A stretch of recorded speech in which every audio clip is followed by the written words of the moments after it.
बिस्मिल्लाहिर्रहमानिर्रहीम। Dear students, अस्सलाम वालेकुम। बच्चों, जैसा कि आप जानते हैं कि हम लास्ट लेक्चर में एक्सरसाइज 4.3 कर रहे थे, जिसके कुछ क्वेश्चन हमने सॉल्व किए और 21 तक हम सॉल्व कर चुके हैं। आज बच्चों क्वेश्चन नंबर 22 सॉल्व करना है। 22 में दिया गया each of the following check whether the lines are parallel, perpendicular या नाइदर पैरेलल नॉर परपेंडिकुलर। बच्चों, दो लाइन दी गई हैं, हमें इसको देखना है कि ये पैरेलल है। कैसे पता चलेगा? अगर दोनों का स्लोप इक्वल आता है। परपेंडिकुलर का कैसे पता चलेगा? जब दोनों के स्लोप्स का प्रोडक्ट किसके इक्वल आ जाएगा? -1 के। और अगर दोनों में कोई फॉर्म नहीं है तो इसका मतलब क्या होगा? Neither parallel nor perpendicular. हम बच्चों इसको नाम दे देते हैं लाइन L1 का 2x + y - 3 = 0। इसको बच्चों लाइन 2 का नाम दे देते हैं L2 4x + 2y + 5 = 0। अब दोनों के जो स्लोप हैं, स्लोप ऑफ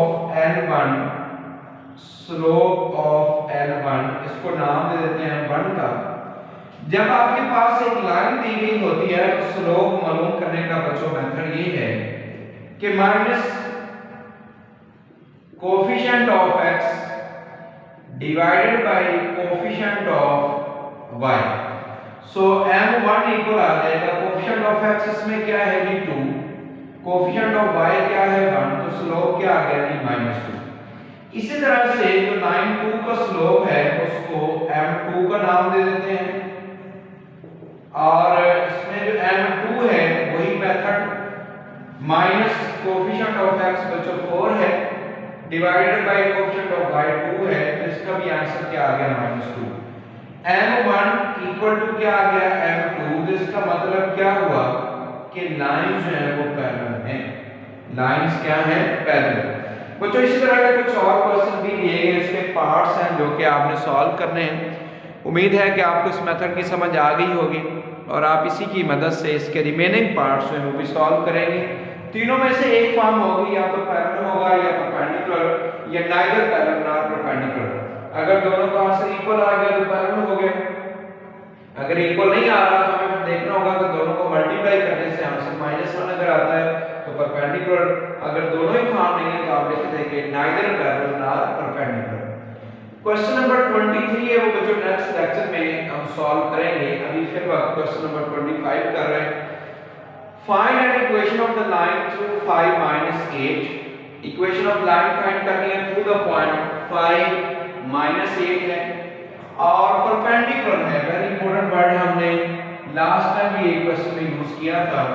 बच्चों, लाइन मालूम करने के लिए एक पॉइंट दिया गया है और हमें किसकी वैल्यू चाहिए? स्लोप की। स्लोप के लिए एक दो पॉइंट्स दिए गए हैं। तो पहले हम फाइंड करते हैं स्लोप ऑफ AB।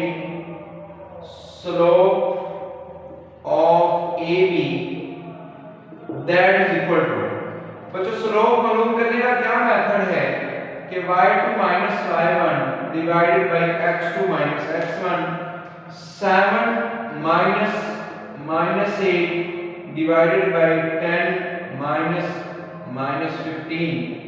तो 7 + 8 डिवाइडेड बाय 10 + 15, तो हमारे पास बच्चों स्लोप आ गया जी 15 डिवाइडेड बाय 25। तो ये कैंसिल होकर 3/5 आ गया।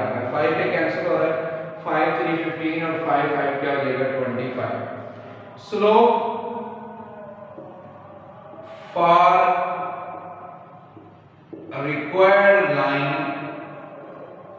जी बच्चों क्या चेंज करना है कि अगर परपेंडिकुलर मेंशन है तो इस स्लोप को माइनस से मल्टीप्लाई करके उसका रेसिप्रोकल ले लेना है। अगर ये 3/5 है तो रिक्वायर्ड लाइन के लिए जो स्लोप है वो क्या हो जाएगा? -5/3। So equation of line find करनी है, वो फार्मूला लिखते हैं। Equation of line through the point, point क्या दिया गया है जी 5 - 8 हैविंग स्लोप, और स्लोप हमारे पास है जी -5/3 इज जी बच्चों क्या फार्मूला है? y - y1 = m * x - x1। बच्चों जो आपके पास पॉइंट दिया गया होता है उसमें पहली वैल्यू x1 की है, दूसरी वैल्यू किसकी है y1 की, तो वैल्यूज यहाँ पर पुट करते हैं। y माइनस y1 की वैल्यू बच्चों -8 है, स्लोप की वैल्यू -5/3, x1 की वैल्यू क्या है 5। बच्चों ये 3 कैंसिल करना है, कैसे कैंसिल होगा, 3 से इसको क्या कर देते हैं मल्टीप्लाई, तो 3 into y minus minus plus 8 equal -5 multiplied by x minus 5। जी बच्चों मजीद इसको सॉल्व करते हैं तो ये वैल्यू बन जाएगी 3y plus 24 equal -5x minus minus plus क्या हो जाएगा 25। इन दोनों वैल्यूज को इस तरफ लेके आ जाए तो 5x plus 3y plus 24 minus का 25 equal 0।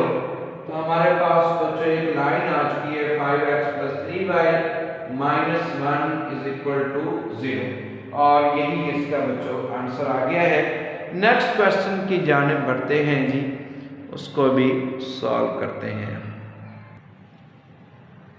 Ji students, very important question, find equations of two parallel lines perpendicular to 2x minus 5 plus 3 equals 0 such that the product of x and y intercept of each is 3। हमारे पास line बच्चों दी गई है, given line इस क्या है जी, वो 2x minus 5 plus 3 equal to 0। बच्चों हम पहले इसका फाइंड करते हैं स्लोप ऑफ लाइन, क्या फार्मूला है, minus coefficient of x over coefficient of y, minus minus से कैंसिल होकर क्या आ गया 2। यहां पर बच्चों एक वर्ड मेंशन है, वो कौन सा है, परपेंडिकुलर। तो स्लोप फॉर रिक्वायर्ड लाइन के लिए स्लोप में चेंज आएगा, वेरी इंपॉर्टेंट बच्चों लॉन्ग क्वेश्चन है। स्लोप फॉर रिक्वायर्ड लाइन और क्या चेंज आएगा कि इसको माइनस से मल्टीप्लाई करना है और इसका क्या ले लेना है रेसिप्रोकल, माइनस से मल्टीप्लाई करके इसका रेसिप्रोकल, तो रेसिप्रोकल 2 का क्या हो जाएगा 1/2। अब सवाल ये है कि हम कौन सी इक्वेशन यूज करें, यहाँ पर कोई पॉइंट मेंशन नहीं है, लेकिन किस बात का वो जिक्र कर रहा है, इंटरसेप्ट का। अगर यहाँ पर इंटरसेप्ट का जिक्र कर रहा है तो हमारे पास इंटरसेप्ट वाली दो इक्वेशन है, एक उसमें है बच्चों y mx plus c और दूसरी है x over a plus y over b equal 1 है। अब इन दोनों में से एक हमने यूज करनी है, हमारे पास a या b में से कोई वैल्यू भी नहीं है, लेकिन m की वैल्यू है, स्लोप है, इसलिए हम पहले वाली लाइन यूज करते हैं। इक्वेशन ऑफ लाइन इज क्या लाइन है बच्चों, y is equal to mx plus c, m की वैल्यू है हमारे पास, लिहाजा ये अप्लाई कर रहे हैं तो ये आ जाएगा कि -1/2x plus c, 2 से इसको मल्टीप्लाई कर दो, 2y is equal to -x plus 2c, minus का x इधर आकर बच्चों प्लस x हो गया इक्वल टू 2c, इसको आप इक्वेशन नंबर 1 का नाम देते हैं। बाकी तो वैल्यू है, सिर्फ c की वैल्यू नहीं है। अब हमें c मालूम करना है, c मालूम करने के लिए हम ऐसा करते हैं कि यहां से इंटरसेप्ट फाइंड करते हैं। जब आपके पास वो जो एक लाइन दी गई होती है तो x इंटरसेप्ट फाइंड करने के लिए y की जगह पर 0 पुट किया जाता है और y इंटरसेप्ट के लिए x की जगह पर 0। तो हम पहले फाइंड करते हैं for x intercept, x intercept के लिए y की जगह पर क्या पुट कर दोगे 0। जब y की जगह पर 0 पुट करोगे तो x की वैल्यू क्या आ जाएगी 2c। इस तरह से जब बच्चों हम फाइंड करते हैं y इंटरसेप्ट मालूम करने के लिए x की जगह पर 0, तो 2y is equal to 2c और यहां से y is equal to क्या आ गया कि c। प्रोडक्ट ऑफ, अब हम प्रोडक्ट क्यों फाइंड कर रहे हैं, क्वेश्चन में दिया गया है product of x and y intercept, इसलिए हम लिख रहे हैं product of x and y intercept. जी x इंटरसेप्ट का प्रोडक्ट क्या है 2c और y इंटरसेप्ट किसके इक्वल है c के, लेकिन एक्स और वाई इंटरसेप्ट उसने क्वेश्चन में भी दिया हुआ है। एक्स और वाई इंटरसेप्ट का प्रोडक्ट किसके इक्वल है 3 के, but product of X and Y intercept ये किसके इक्वल है 3 के। इसका मतलब इस सारे की जगह पर हम 3 लिख सकते हैं। c को c से मल्टीप्लाई करोगे 2c स्क्वायर, 2 पे डिवाइड कर दो 3/2 इक्वल c स्क्वायर, और यहां से c की बच्चों क्या वैल्यू आ गई प्लस माइनस 3/2 का अंडर। अब चूंकि हम c की वैल्यू फाइंड कर चुके हैं तो ये हम ऐसा करते हैं कि इसको इक्वेशन नंबर 1 में पुट कर देते हैं, हमारा आंसर आ जाएगा। इसको मैं अरेंज करके बच्चों लिख रहा हूं x + 2y = 2 into c की क्या वैल्यू है प्लस माइनस √3 डिवाइडेड बाय 2। अब हमें जो इसका आंसर लिखना है उसके दो तरीके हैं। चूंकि दोनों इंटरसेप्ट्स का जिक्र कर रहा है तो हम इसका आंसर इस फॉर्म में लेके आते हैं कि 2 इंटरसेप्ट वाली फॉर्म हो। उसके लिए पहला काम ये करते हैं कि आप जानते हो इस 2 की जगह पर 2/2 लिखे जा सकते हैं। हम ऐसा क्यों करेंगे ताकि वो 1/2 जो नीचे वाला है वो इससे क्या हो जाएगा cancel, multiply by plus minus √3 divided by √2। ये ऐसा इसलिए किया है ताकि ये इससे बच्चों क्या हो जाएगा कैंसिल, प्लस माइनस 3 और 2 दोनों का रूट है, इसलिए हम बच्चों इसको एक ही रूट में लिख सकते हैं। तो हमारा आंसर आ गया जी प्लस माइनस √6। आप बच्चों इसका आंसर इतना भी लिख सकते हैं, लेकिन हो सकता है बुक में 2 इंटरसेप्ट की फॉर्म हो तो उसके लिए हमें इसको डिवाइड करना पड़ेगा। तो ये आपके पास दो लाइन आ गई कि x + 2y = √6 और x + 2y = -√6। इसको √6 पे डिवाइड कर दोगे x by √6 plus 2y by √6 = 1। इसको -√6 पे डिवाइड कर देंगे प्लस 2y डिवाइडेड बाय -√6 = 1। अगर आप इसको मजीद लिखना चाहते हैं बच्चों तो आप इसको यूं लिख सकते हो कि y/√6 डिवाइडेड बाय 2 = 1, और इसको भी आप लिख सकते हैं कि x/-√6 और ये प्लस y डिवाइडेड बाय -√6/2 = 1। तो आप इस तरह से भी इनको लिख सकते हैं, या वहां तक भी आंसर लिख दिया जाए तो वो भी सही है, क्योंकि वैल्यू जो है वो हम सॉल्व वहां तक कर चुके हैं। जी बच्चों नेक्स्ट क्वेश्चन की जाने बढ़ते हैं। जी बच्चों नेक्स्ट लॉन्ग क्वेश्चन है जी इसका, one vertex of parallelogram is 1/4। Parallelogram हमें कंसीडर करनी है जिसकी एक वर्टेक्स दी गई है, उसके डायगोनल इंटरसेक्ट कर रहे 2 1 पे, और उसकी साइड्स के स्लोप भी दिए गए हैं। तो बच्चों हम कंसीडर करते हैं कि पैरेललोग्राम जो किस तरह की फॉर्म होती है जिसमें एक वर्टेक्स दिया गया है उसको नाम दे देते हैं हम a का, बाकी तीनों वर्टेक्स हमें फाइंड करने हैं जिनको नाम क्या दे दिए BCD। इसके जो कोऑर्डिनेट है उसको सपोज कर लेते हैं xy, इसको हम फर्ज कर लेते हैं जी x1 y1, और इसको सपोज कर लेते हैं x2 y2। इसके जो डायगोनल्स हैं ये इंटरसेक्ट कर रहे हैं किस पॉइंट पे, एट द पॉइंट 2 1। ये जो इंटरसेक्टिंग पॉइंट है वो 2 1 है, और इस तरह से स्लोप्स इनके क्या दिए गए 1 और -1/7। यानी कि अगर इसका स्लोप 1 है तो इसका भी 1 होगा, अगर इसका स्लोप -1/7 है तो इसका स्लोप भी क्या हो जाएगा -1/7। यही बात हम लिख लेते हैं। हमने क्या सपोज किया इसमें तीन vertex, let B xy c x1 y1 and d x2 y2 be 3 vertices of a parallelogram.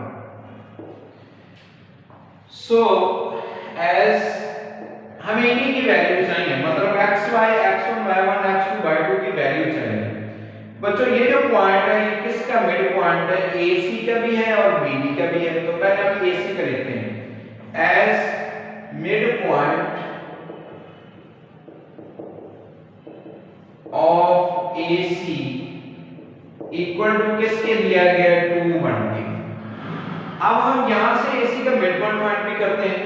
Mid point find करने का बच्चों फार्मूला क्या है, पहले में ऐड करके 2 पे डिवाइड, दूसरे को दूसरे में ऐड करके 2 पे डिवाइड, तो ये वैल्यू बन जाएगी 1 + x1 divided by 2 4 + y1 divided by 2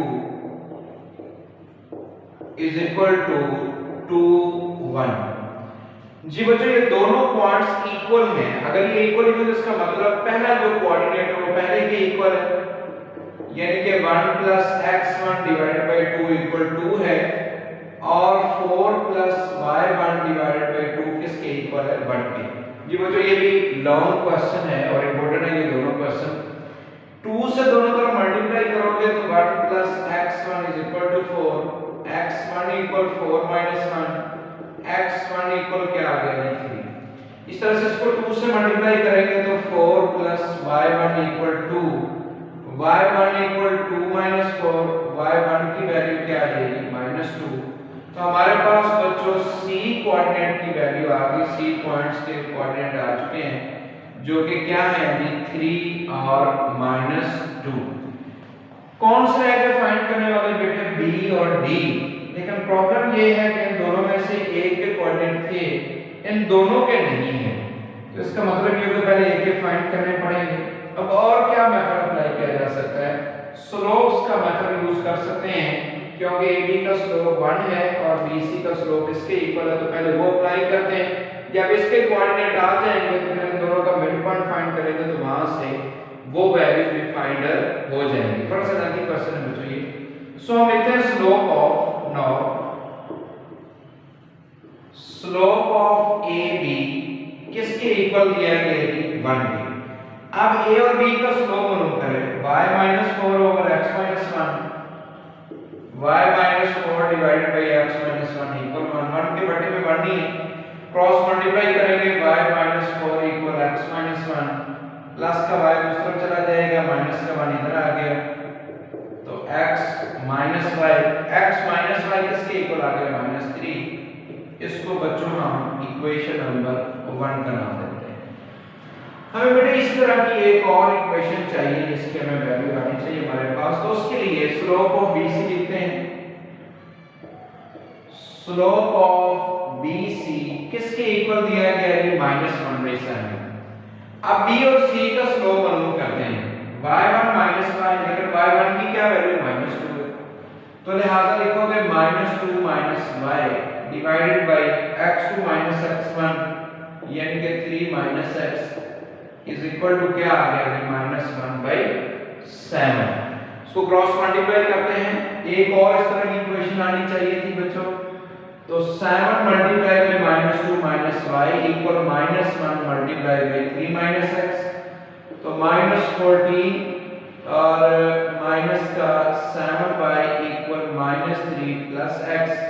बच्चों माइनस का 3 इधर आकर क्या हो जाएगा प्लस का 3 और माइनस का 7y दूसरी तरफ जाकर क्या हो जाएगा प्लस का 7y। सो बच्चों हमारे पास x + 7y इक्वल आ गया ये -11। इसको आप इक्वेशन नंबर 2 का नाम दे दें। अगर हम इन दोनों को माइनस करते हैं तो x कैंसिल होकर y की वैल्यू आ जाएगी, लिहाजा लिखते हैं सब्ट्रैक्टिंग 1 and 2। 1 है कि x - y = -3 और ये है x + 7y = -11। साइन चेंज हुए ये कैंसिल हो गया, -8y 11 - 3 करोगे 8, -8 पे इसको डिवाइड कर देते हैं बच्चों, ये कैंसिल, तो यहां से y की वैल्यू क्या आ जाएगी -1। और बेटे हमें किसकी वैल्यू चाहिए x की, तो ये y की वैल्यू जो है इसको किसी एक इक्वेशन में पुट कर देते हैं, 1 में पुट कर दें। 1 क्या है x - y की जगह पर -1 = -3, माइनस माइनस प्लस 1 हो गया, दूसरी तरफ जाकर क्या हो जाएगा -1, तो इक्वल आ गया जी -4। सो हमारे पास एक और पॉइंट बच्चों फाइंड हो चुका है जो कि क्या है जी इसमें D है, जिसके कोऑर्डिनेट हमारे पास आगे हैं -4 and -1। जी बच्चों बी सी फाइंड हो चुके हैं, कौन सा रह गया फाइंड करने वाला डी। तो आप स्लोप का मेथड भी अप्लाई कर सकते हैं, वो थोड़ा सा लेंथी है, लेकिन मिड पॉइंट भी यूज कर सकते हो क्योंकि बी का मिड पॉइंट बी डी का मिड पॉइंट क्या दिया गया 2 and 1। Again mid point of B D equal to है ये 2 1। Mid point of B D किसके इक्वल दिया गया बच्चों, ये 2 1 के। तो mid point of B D find करते हैं। बी और डी का mid point x plus x2, लेकिन x की वैल्यू -4 है, तो -4 plus x2 divided by 2 -1 plus y2 divided by 2 equal आ जाएगा 2 1। तो फर्स्ट क्वाड्रेंट फर्स्ट के equal -4 plus x2 over 2 equal to -1 plus y2 divided by 2 is equal to 1। 2 से बच्चों इसको क्या कर देते हैं, मल्टीप्लाई दोनों को। तो इसको 2 से मल्टीप्लाई किया तो ये -4 plus x2 equal 4, x2 is equal to 4 plus 4 minus का 4, दूसरी तरफ जाकर क्या हो जाएगा प्लस का 4। इसी तरह से इसको भी 2 से मल्टीप्लाई करते हैं, तो ये -1 plus y2 equal to y2 is equal to 2 plus 1 और y2 की वैल्यू क्या आ गई 3। तो हमारे पास बच्चों d के कोऑर्डिनेट भी आ चुके हैं जो कि क्या है 8 एंड 3। तो यही इसके आंसर आ गए। d भी फाइंड कर लिया है, b भी फाइंड कर चुके हैं और वो c भी फाइंड कर चुके हैं। तमाम को एक साथ लिख दीजिएगा। यही बच्चों इसका आंसर आ गया। ये क्वेश्चन यहाँ तक मुकम्मल हो चुका है। उम्मीद है कि आपको इस क्वेश्चन की समझ आई होगी। इसकी प्रैक्टिस लाजमी कीजिएगा, थोड़ा सा लेंथी था, इंशाल्लाह आप इसको कर लेंगे। ओके जी बच्चों।